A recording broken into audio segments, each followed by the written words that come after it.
Hello friends, मेरा नाम अवनीश है और हम लोग अब नया टॉपिक चालू करने वाला है जिसका नाम है थर्मोडायनेमिक्स। देखो, थर्मोडायनेमिक्स की अगर हम लोग बात करें,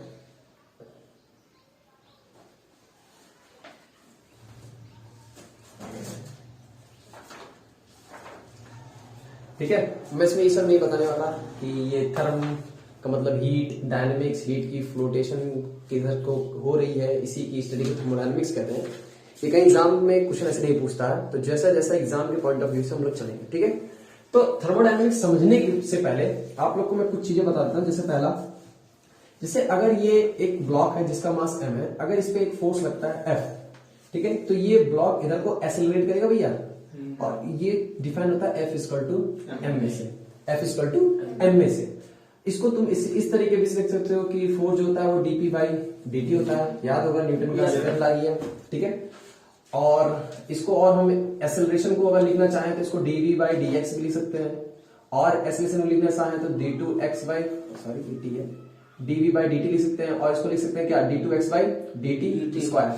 ठीक है, तो जैसे ही काइनेमेटिक्स में ये F इक्वल टू m में बहुत ही इंपॉर्टेंट रोल प्ले करता है कि इस मास का फ्यूचर डिसाइड करने में, सेम उसी तरीके से थर्मोडायनेमिक्स में भी हमारे पास कुछ ऐसे इक्वेशन होंगी जो कि यूज करेंगे हम लोग इस फ्यूचर को जानने के लिए। कोई भी सिस्टम हो, किस फ्यूचर इतने टाइम बाद वो कहाँ होगा, ये कैसे होगा, आइसोबेरिक प्रोसेस ले जाता है कि आइसोकोरिक से, वो सभी हम लोग डिस्कस करेंगे। ठीक है, तो सबसे पहले हम लोग डिस्कस करते हैं कि इसमें सिस्टम में, क्योंकि जो भी हम लोग काम करेंगे वो सिस्टम पे करेंगे। ठीक है, तो अब डिस्कस करते हैं हम लोग सिस्टम क्या होता है। सिस्टम, ठीक है, सिस्टम बेसिकली क्या है कि जिसके बारे में हम लोग स्टडी कर रहे हैं, इस यूनिवर्स में कोई भी चीज जिसके बारे में हम लोग स्टडी कर रहे हैं उसको बोलेंगे सिस्टम। ठीक है, part of universe,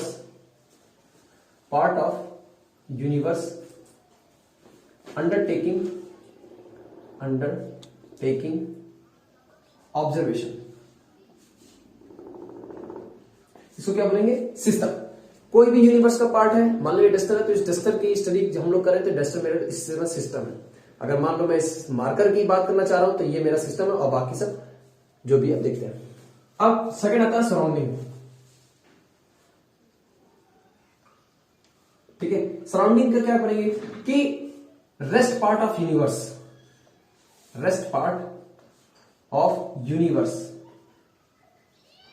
card surrounding.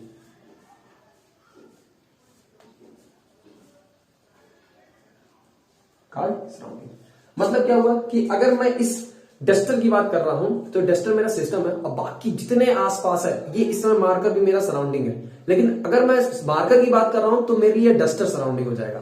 ठीक है, इस पूरे यूनिवर्स में अगर मैं इसकी बात करता हूं तो ये सिस्टम है, और इसको हटा करके जो भी रेस्ट पार्ट ऑफ यूनिवर्स बचता है उसको क्या कहेंगे, सराउंडिंग कहेंगे। ठीक है, अब इसमें एक आता है, ठीक है, उसको बाउंड्री भी बोलते। क्या है कि सिस्टम और सराउंडिंग के जो अलग करती है वही मेरी क्या है, बाउंड्री है।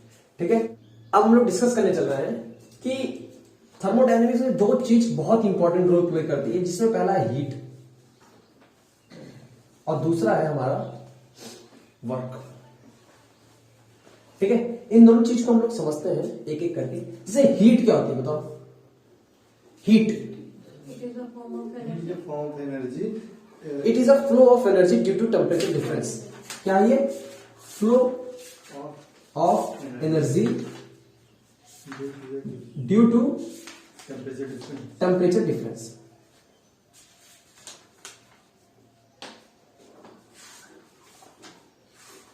ठीक है, अच्छा वर्क क्या है, ability to do work, flow of energy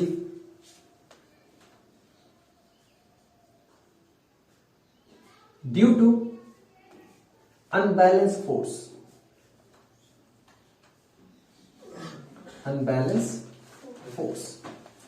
देख मैं समझाता हूं आपको। देखिए, मान लो कि एक ये बॉडी है जिसका टेम्परेचर 40 डिग्री सेल्सियस, और ये दूसरी बॉडी है जिसका टेम्परेचर है 30 डिग्री सेल्सियस। तो बताओ इधर से इधर हीट फ्लो करेगी, इधर से हीट इधर फ्लो करेगी, तो बताओ हीट फ्लो करेगी मतलब एनर्जी फ्लो कर रही है।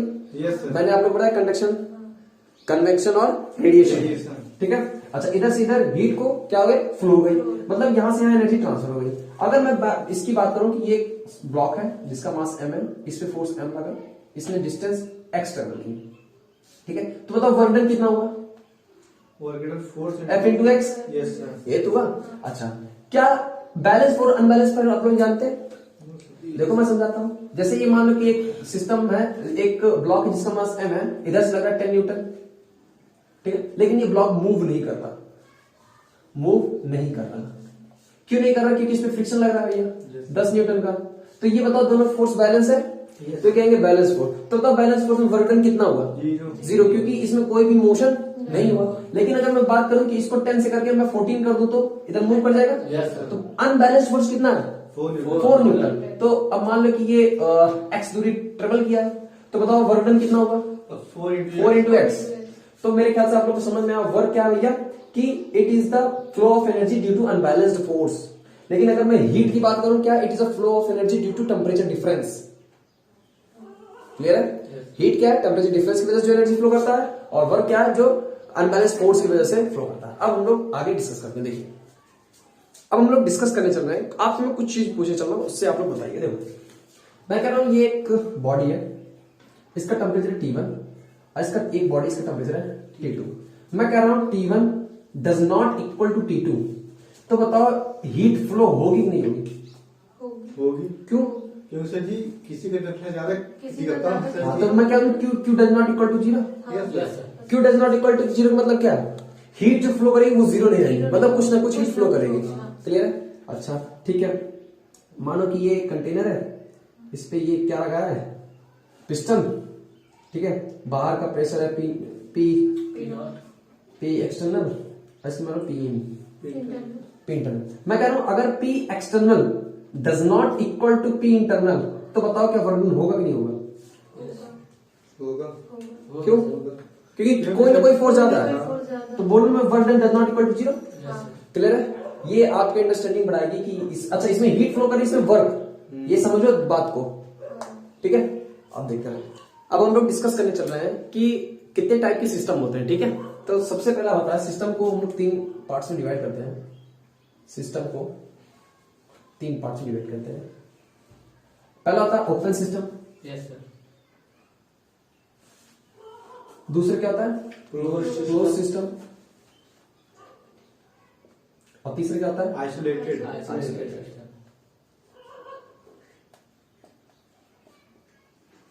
ठीक है। अगर मैं ओपन, आपको 2 चीज में बता देता हूं। देखो, एक होता है हीट और एक होता है मैटर। एक होता है हीट, एक होता है मैटर। मैं दोनों को थोड़ा सा यहां डिस्क्राइब कर देता हूं। देखो, जैसे हीट है और एक मैटर है, ठीक है। ऐसे समझिए कि अगर जैसे ये आपका एक कोई भी वेसल्स है, इसको आप नीचे से हीट कर रहे हैं और इसमें आप दूध चढ़ा रहे हैं, ठीक है, मिल्क। आप जब इसको गर्म करते रहते हैं, तो ये मान लो पहले मिल्क था 1 लीटर, तो ये कितना हो जाएगा? लगभग 0.75 लीटर हो जाएगा, कम हो जाएगा ना। तो क्या मैटर में कमी आई? मैटर तुम्हारा पहले 1 लीटर था, अब तुम्हारा मैटर 0.75 लीटर है। इसका मतलब मैटर में कमी आई। वो मैटर गया कहां? वो मैटर उड़ गया, ये मैटर उड़ गया। तो आपको ये समझ में आया कि ये मैटर कैसे हो रहा है, ठीक है। अब क्योंकि इस पे ये जरूरी है इसके लिए, तब इसको डिस्कस करते हैं। देखो फिर अगर मैं ओपन सिस्टम की बात करूं, तो जैसे ही एग्जांपल लिया था वैसे ही ये मेरा एक कंटेनर है, इसमें हॉट कॉफी भरी, मान लो hot coffee, maybe coffee की स्पेलिंग सही है, ठीक है। हॉट कॉफी है। अब क्या होगा कि एकदम गरम है, तो इसमें से बताओ इवापोरेशन, ये ऐसे वेपर फॉर्म में उड़ेगा या नहीं उड़ेगा?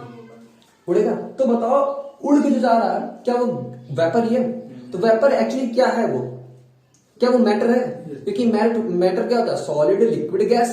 तो ये गैस उड़ रहा है मतलब मैटर उड़ रहा है। तो इसका मतलब इसके अंदर से, अच्छा ये क्या कॉफी कुछ देर बाद ठंडी भी हो जाएगी?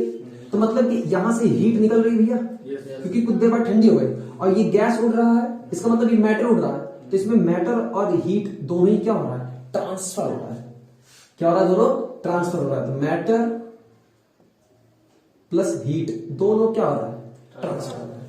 अगर मैं क्लोज सिस्टम की बात करूं, तो ये क्या मान लो कि इसी सिस्टम को लियो, लो क्या है? हॉट कॉफी है, इसको ऊपर से क्या किया? मैं ढक्कन से बंद कर दिया, ठीक है, कवर अप कर दिया। अब इसके अंदर हॉट कॉफी भैया, तो बताओ क्या हॉट कॉफी से गैस ऊपर निकलेगी? नहीं निकलेगी। मतलब यहां पे मैटर कोई नहीं निकल रहा, मैटर प्रोहिबिट है, नहीं निकल रहा है। लेकिन ये मेरे को बताओ क्या कुछ देर बाद ये कॉफी ठंडी हो जाएगी? Yes sir. हो जाएगी। तो मतलब कि यहाँ पे मैटर प्रोहिबिट है, लेकिन मेरा जो हीट है वो क्या है? चेंज हो रही है, हीट एक्सचेंज हो रही है, हीट ट्रांसफर हो रही है भैया, हीट ट्रांसफर हो रही है। अगर मैं आइसोलेटेड सिस्टम की बात करूं तो आइसोलेटेड सिस्टम में क्या होता है भैया? चलिए इसमें हीट ट्रांसफर नहीं होता है। हाँ ठीक है, ये पूरा एकदम वॉल होती है, थर्मस मान लीजिए। हाँ। अब इसके अंदर जो, जैसे आप लोग देखे होंगे स्टील का थर्मस आता है, तो उसको हम लोग कहते हैं कि अगर उसमें हॉट कॉफी तो बहुत देर तक गर्म रहती ना, तो एक तरीके से आइसोलेटेड सिस्टम है, लेकिन एक्चुअल में तो नहीं है रियल में, लेकिन उसको हम लोग कोशिश करते हैं कि भैया ये एक आइसोलेटेड सिस्टम बन जाए। तो इसमें देखो ये लगभग हीट भी ट्रांसफर नहीं होती है और मैटर भी ट्रांसफर नहीं होता है, मैटर ट्रांसफर नहीं होता है। तो ऐसे सिस्टम को बोलते हैं आइसोलेटेड सिस्टम। तो अगर एक बार में इसको कैटेगराइज किया जाए तो इसको क्या लिखा जाएगा भैया? देखो, ओपन सिस्टम में मैटर हीट दोनों ट्रांसफर, ठीक है। क्लोज सिस्टम में क्या होगा? केवल हीट ट्रांसफर। और इसमें नाइदर हीट नॉर मैटर ना, नथिंग ट्रांसफर। नथिंग, ठीक है। वैसे लिखना चाहिए नाइदर हीट नॉर मैटर, ठीक है। मैं नथिंग लिख रहा हूं, आप लोग लिख लीजिएगा। इसमें होगा मैटर प्लस हीट दोनों ट्रांसफर होगा, इसमें हीट ट्रांसफर होगा, इसमें नथिंग, ठीक है। 3 टाइप के सिस्टम खत्म हो गए। अब हम लोग आगे चलते हैं, ठीक है। हाँ देखिए, इसमें फर्स्ट है आपका जीरोथ लॉ, ठीक है। जीरोथ लॉ मैं नहीं बताने वाला, आप लोग उसको खुद पढ़िए, क्योंकि वो बहुत ही इजी है, ठीक है। उस पर टाइम नहीं अपना जाएगा। दूसरा हम लोग पढ़ेंगे क्या? फर्स्ट लॉ ऑफ थर्मोडायनेमिक्स, ठीक है। तो first, before discussing first law of thermodynamics, मैं आप लोग कुछ प्रोसेस बताना चाहता हूं, तो आइए उसको देखते हैं। जैसे मैं तुमसे बात करूं कि आइडिया केटीजी में आप लोग पढ़े क्या? पीवी इक्वल टू एनआरटी पढ़े हो? एनआरटी पढ़े ना, टेंशन मत लो, सारा क्लियर ही होगा। पीवी इक्वल टू एनआरटी, जो काम करिए उसको तुम लोग पढ़ के आओगे। पीवी इक्वल टू एनआरटी, इसमें प्रेशर, वॉल्यूम और टेम्परेचर 3 ही क्या है? वेरिएबल, और एन आर कांस्टेंट है, where N is the number of mole, R क्या है? गैस कांस्टेंट है ना, यूनिवर्सल गैस कांस्टेंट। अच्छा, पी क्या है? प्रेशर, वी क्या है? वॉल्यूम, और टी क्या है? टेम्परेचर, ठीक है। फर्स्ट लॉ थर्मोडायनेमिक्स में ना यही 3 है मेन, और कुछ मेन नहीं है। सेकंड लॉ में आपका इंथैल्पी, इंट्रोपी सारा आएगा। अभी के लिए आपको पीवीटी, यही सिस्टम आपको समझना है, ठीक है। पीवीटी में आपके 3 डायग्राम होंगे, जिसमें आपका पीवी डायग्राम, वीटी डायग्राम और पीटी डायग्राम होगा, ठीक है। आपको कन्वर्जन आना चाहिए, पीटी डायग्राम से कैसे वीटी में जाते हैं और टीवी में कैसे जाते हैं। अगर आपको इसमें कोई दिक्कत होगी आप बता दीजिएगा, मैं इस पर वीडियो बना दूंगा, ठीक है। अब डिस्कस करते हैं, देखते हैं, ठीक है। तो 3 प्रोसेस होते हैं इसमें, 3 प्रोसेस मेनली, ठीक है। एडियाबेटिक को मैं कंक्लूड नहीं कर रहा हूं अभी। 3 प्रोसेस मेनली, जिसमें पहला क्या है? प्रेशर कांस्टेंट कर दो भैया। Yes sir. प्रेशर कांस्टेंट कर दो। दूसरा क्या है? Temperature constant. टेम्परेचर कांस्टेंट कर देते हैं, टेम्परेचर कांस्टेंट। तीसरा क्या है? Volume constant. वॉल्यूम कांस्टेंट कर देते हैं, वॉल्यूम कांस्टेंट, ठीक है। ये 3 प्रोसेस है। मैं अभी एडियाबेटिक पे नहीं गया हूं, ये 3 आप समझ लेंगे तो मैं एडियाबेटिक पे जाऊंगा, ठीक है। प्रेशर कांस्टेंट आपको पता होगा कि प्रेशर कैसे यूनिट न्यूटन पर मीटर स्क्वायर होती है, पास्कल होती है, और एक बार भी होती है। तो प्रेशर कांस्टेंट होता है तो उसको बोलते हैं आइसोबारिक प्रोसेस, आइसोबैरिक प्रोसेस, ठीक है। टेम्परेचर कांस्टेंट होता है उसको बोलते हैं आइसोथर्मल, आइसोथर्मल। थर्मल मतलब क्या होता है भैया? टेम्परेचर। थर्मल मतलब हीट, थर्मामीटर, समझ रहे होंगे आप लोग। वॉल्यूम कांस्टेंट होता है क्या भैया? आइसोकोरिक, आइसोकोरिक, ठीक है। अब एक एक करके हम तीनों को डिस्कस करेंगे। आइसोबेरिक प्रोसेस क्या होता है, आइसोथर्मल प्रोसेस क्या होता है, आइसोकोरिक प्रोसेस क्या होता है, ठीक है। तो आइसोबेरिक प्रोसेस जैसा कहा गया है कि इसमें प्रेशर कांस्टेंट होगा। अगर इसमें प्रेशर कांस्टेंट है भैया, अब देखो इसमें अगर प्रेशर कांस्टेंट है, अब मैं इसको मिटा करके आइसोबेरिक हेडिंग डाल के पूरा लिखता हूं। देखिए देखिए अब हम लोग डिस्कस करने चले हैं आइसोबैरिक को, पूरी डिटेल में अपन लोग डिस्कस करेंगे। ठीक है, आइसोबैरिक में क्या कांस्टेंट होता है भैया? प्रेशर। आप लोग तो वहां से बोलना, जब पूछो आइसोबैरिक में क्या कांस्टेंट होता है तो आप लोग बोलेंगे प्रेशर। ठीक है, अब आइसोबैरिक में अगर प्रेशर कांस्टेंट होता है तो हम लोग जानते हैं ये गैस इक्वेशन से पीवी इक्वल टू एनआरटी, जहां पे ये दोनों कांस्टेंट ही है, तो अगर प्रेशर भी कांस्टेंट हो गया तो बताओ V is directly proportional to क्या है? T। मतलब क्या है इसका कि अगर टेम्परेचर बढ़ाओगे तो उसका वॉल्यूम बढ़ेगा। अच्छा, आपको मैं एक एग्जांपल से भी इसको समझा के दिखाता हूं। देखो, मान लो कि ये एक कंटेनर है, ठीक है, और इसका ये जो पिस्टन, ये पिस्टन है, ठीक है, ये पिस्टन क्या है? ये मूवेबल पिस्टन। कैसा? मूवेबल। और इस समय इसके ऊपर प्रेशर है P0, एटमॉस्फेरिक प्रेशर। ठीक है, इसके अंदर क्या भरी है? गैस। ठीक है, अब हम लोग अगर इसको यहां से हीट दें, अगर हम लोग हीट देंगे तो अब अच्छा आप लोग बताओ टेम्परेचर का मतलब क्या होता है? टेम्परेचर मतलब एनर्जी पर मॉलिक्यूल। अगर मैं इसको हीट दे रहा हूं तो बताओ क्या इसका, इस गैस का टेम्परेचर बढ़ रहा है? Yes, गैस का टेम्परेचर बढ़ रहा है, इसका मतलब क्या, इसमें क्या बढ़ रहा है? मॉलिक्यूल्स की एनर्जी बढ़ रहा है। मॉलिक्यूल्स की एनर्जी बढ़ रही है। अगर आप लोग को पता होगा क्या कि pressure applied by the gas on the wall of container क्या होता है? P equal to 1/3 rho VRMS का स्क्वायर। याद है आपको? अगर यहां से मैं 2 से मल्टीप्लाई 2 से डिवाइड किया था तो यहां से आता क्या? 3/2 केवीटी पर मॉलिक्यूल। यही तो आई थी ना भैया एनर्जी, एनर्जी पर मॉलिक्यूल, यही तो आई थी। अगर यहाँ पे R होता तो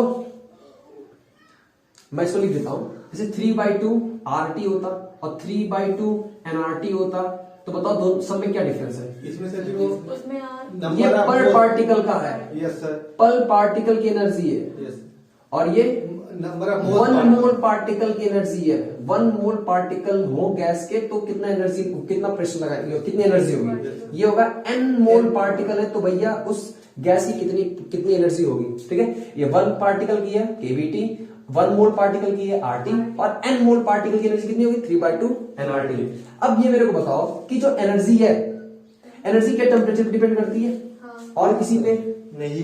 इसका मतलब अगर मैं इसको हीट दे रहा हूं तो इसकी पार्टिकल की एनर्जी बढ़ रही है। अब पार्टिकल की एनर्जी बढ़ रही है तो मतलब इसका, अच्छा मैंने इसका जब केस लिया था काइनेटिक थ्योरी का तो मैंने इसमें सबसे पहले बताया था कि भैया इसमें हम लोग काइनेटिक एनर्जी को डिस्कस करेंगे बस। यहाँ पे पोटेंशियल एनर्जी 0 होगी क्योंकि हमने कहा था नॉन इंटरेक्टिंग पार्टिकल्स हैं।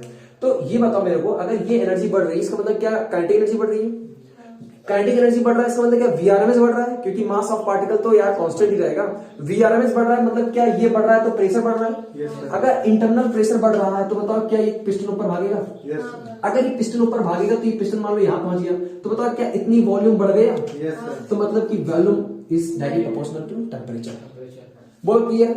मैं यहाँ पे वर्गन सब कैलकुलेट कराऊंगा, अभी केवल ये तो थोड़ा सा बताया कि ये जो V directly proportional to T है इसका मतलब क्या है। ठीक है, अब इसमें 3 टाइप का ग्राफ होता है, PV डायग्राम, VT डायग्राम और PT डायग्राम। तो सबसे पहले मैं इसका सारे डायग्राम आप लोग को एक बार बना के दिखा देता हूं।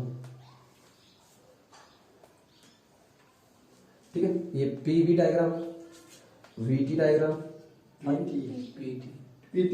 PT diagram. ठीक है, अच्छा देखो V is directly proportional to T है। yes, क्या तुम लोग पढ़े ओम्स ना? V is directly proportional to I कैसे जाता है? ये तो जाता है। अच्छा देखो V बढ़ रहा है तो T भी बढ़ रहा है, ये से बोलो क्लियर? अच्छा ठीक है, अब मेरे को बताओ, हाँ इसमें चलो आ जाते हैं पहले, नहीं इसी में चलो आ जाते हैं। देखो अगर T कांस्टेंट है तो बताओ क्या ये ऐसे ग्राफ बनेगा? अच्छा इसमें वॉल्यूम बढ़ रहा है तो इसमें वॉल्यूम क्या हो गया? बढ़ गया, तो ये PV डायग्राम हो गया। अच्छा इसमें भी प्रेशर कांस्टेंट है क्योंकि ये आइसोबैरिक प्रोसेस की बात हो रही है तो इसमें प्रेशर कांस्टेंट होता है, तो इसमें pressure, this is a PV diagram of isobaric, this is a VT diagram of isobaric, this is a PT diagram of isobaric. अब हम लोग ये कैलकुलेट करने चल रहे हैं कि अगर आइसोबैरिक प्रोसेस है तो कितना वर्क डन उसमें होगा। ठीक है, अब हम लोग निकालने चल रहे हैं क्या? Work done. ठीक है, आइसोबैरिक का इससे रिलेशन नहीं है, पहले हम लोग वर्क डन निकालना सीखते हैं फिर उसको डिफरेंट प्रोसेस में अप्लाई करेंगे। देखो मान लो कि ये एक कंटेनर भैया, ठीक है, और इसमें ये क्या है? ये पिस्टन है। ठीक है, क्या ये पिस्टन है, इसके अंदर क्या भरा है? गैस। और इसमें कौन सी गैस है? Ideal gas. अगर ये आइडियल गैस है तो ये अपनी इक्वेशन को सेटिस्फाई करेगी जो कि है क्या? PV equal to nRT। ठीक है, कि भैया इस गैस ने ना थोड़ा सा क्या किया? वर्डन किया। वर्डन करने का क्या मतलब है कि ये पिस्टन जो है मूव करके इतना चलाया। ठीक है। तो पिस्टन इतना डिस्टेंस ट्रेवल किया ना भैया डीएक्स, इतना जो डिस्टेंस ट्रेवल किया यार, देखो यहां से यहां तक। तो मैं तुमसे अगर तुमसे पूछूं कि भैया इस गैस ने कितना वर्क डन किया, तो क्या कहोगे? वर्क डन इक्वल टू करता है फोर्स इनटू डिस्प्लेसमेंट। अच्छा, तो यहाँ पे फोर्स क्या भैया? अब हम लोग जानते हैं भैया, हम लोग केवल प्रेशर कैलकुलेट कर सकते हैं। और प्रेशर क्या होता है भैया? Pressure equal to force upon area. Force upon area. तो फोर्स कितना हो गया?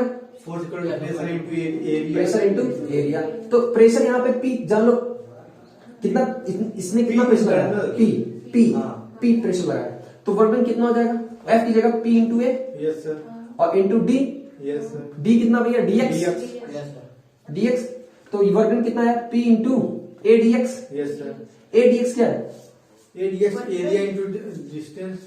ए डीएक्स क्या है? देखो वॉल्यूम, चेंज इन वॉल्यूम है। Change volume. पहले ये वॉल्यूम वी आई था, अब ये हो गया वी एफ। तो V F minus V I है। तो वर्क डन कितना हो गया भैया? P V F minus V I, मतलब डेल वी। हाँ यस सर। ठीक है। ये एक्चुअली में ये प्रेशर अप्लाइड, ये वर्क डन होता है जब कोई भी गैस, या अगर मान लो कि मैं इसको कंप्रेस कर दिया होता तब भी तो ये आता। बस यहाँ पे आई पहले होता, यहाँ पे एफ होता। नहीं समझ में, मैं आप लोगों को समझाता हूं। देखो ध्यान समझिए, इसमें कोई रॉकेट साइंस नहीं है। ये मान लो है, फिगर से समझा देता हूं।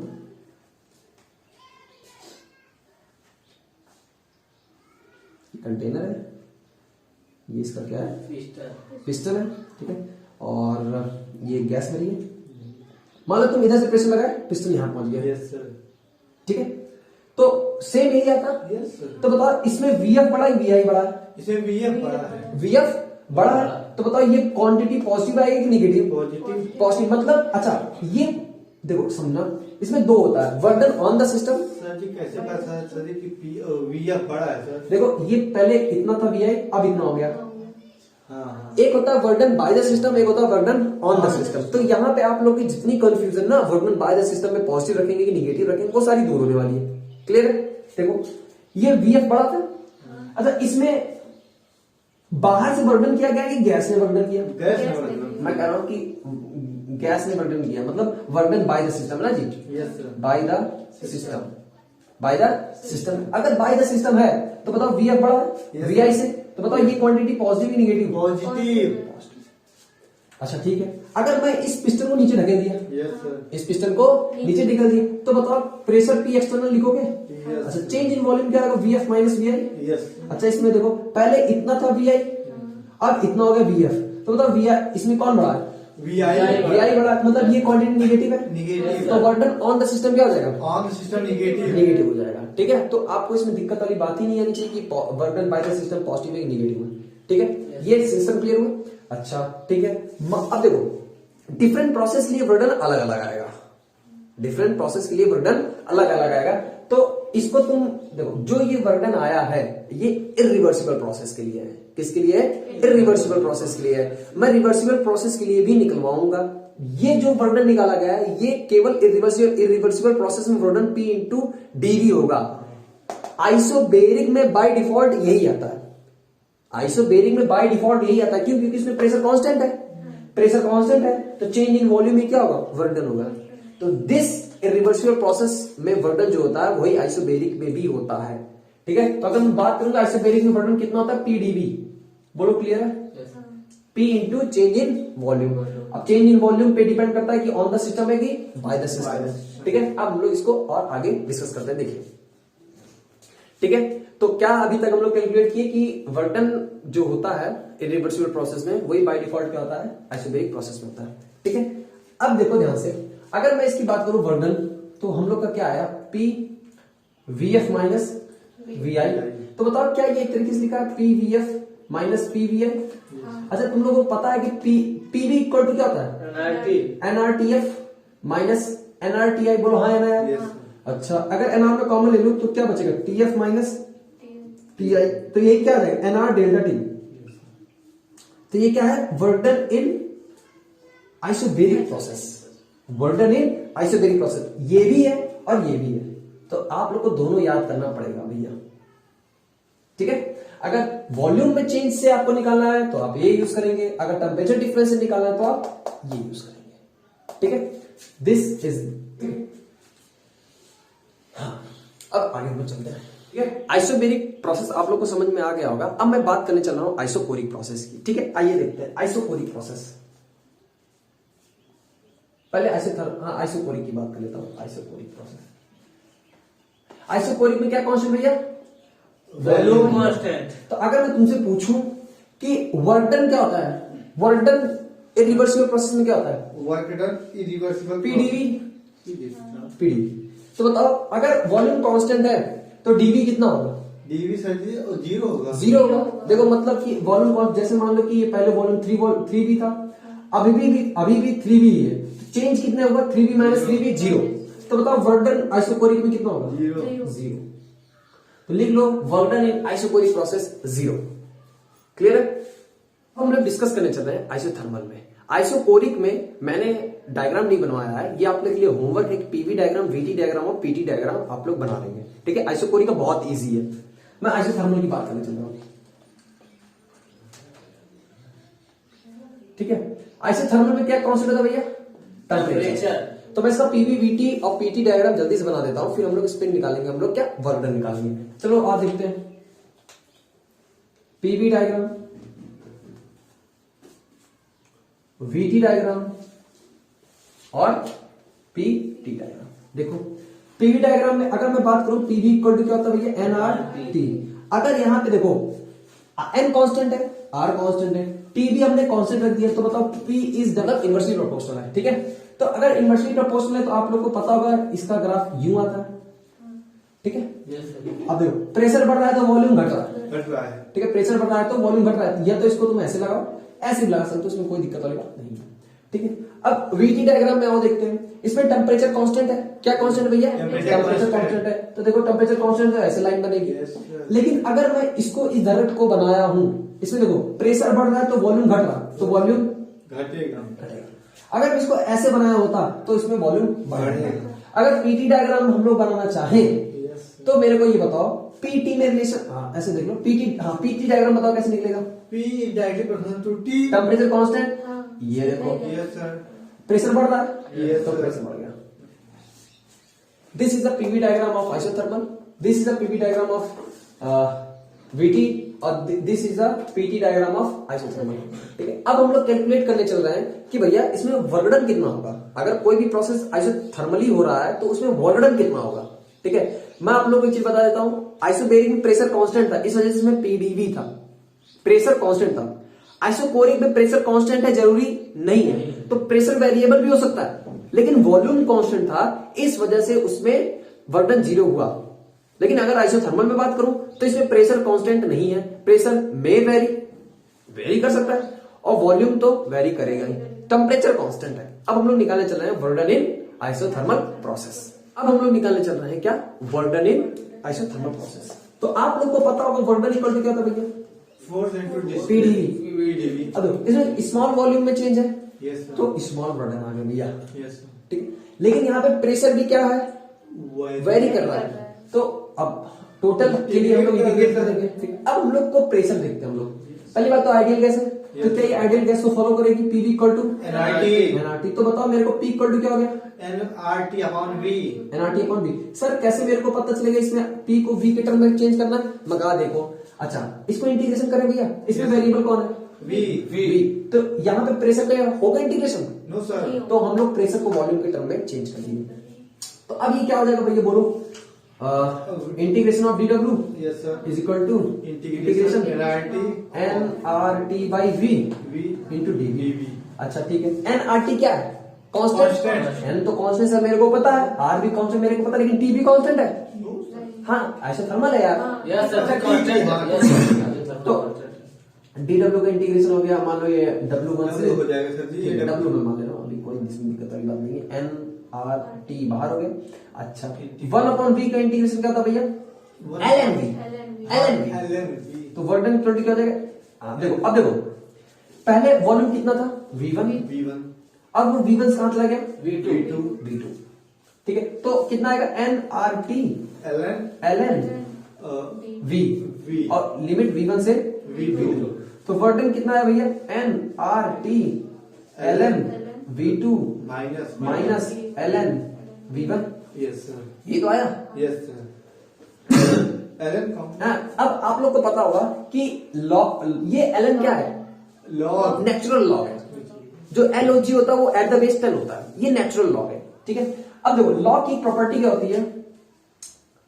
ln x minus ln y, ये होता है क्या? ln x upon y। ठीक है, अब मैं लिख देता हूं और ln x plus ln y, ये क्या होता है? ln x plus sorry x into Y. ठीक है, तो देखो ये माइनस में, तो इसको कैसे लिखोगे भैया?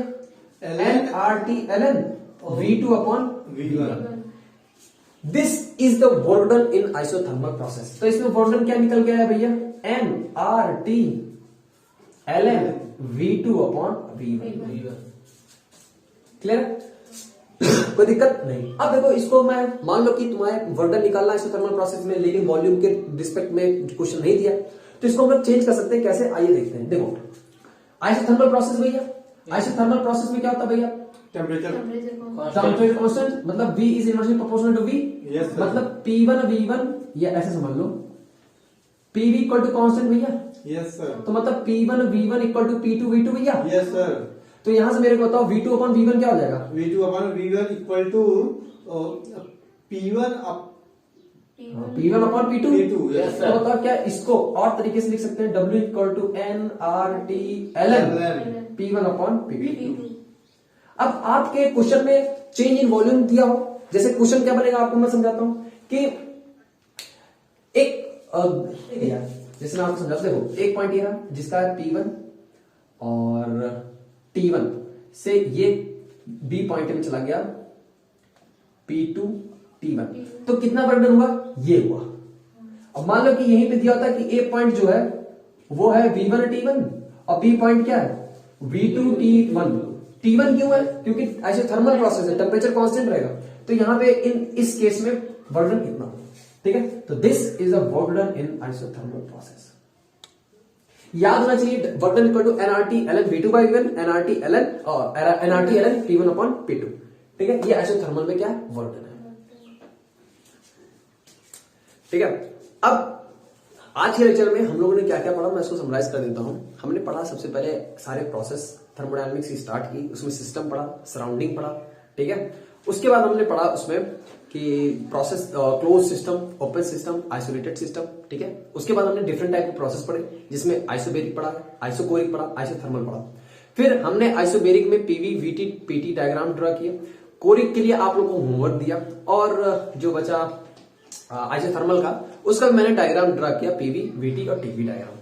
ठीक है, उसके बाद हमने निकाला कि इरिवर्सिबल प्रोसेस में वर्क डन कैसे कैलकुलेट करते हैं, जो कि आया P dV। ठीक है, आइसोबेरिक में जब हमने उसको कैलकुलेट किया वर्क डन, तो सिंपल सा P dV ही आया, क्योंकि उसमें प्रेशर कांस्टेंट था।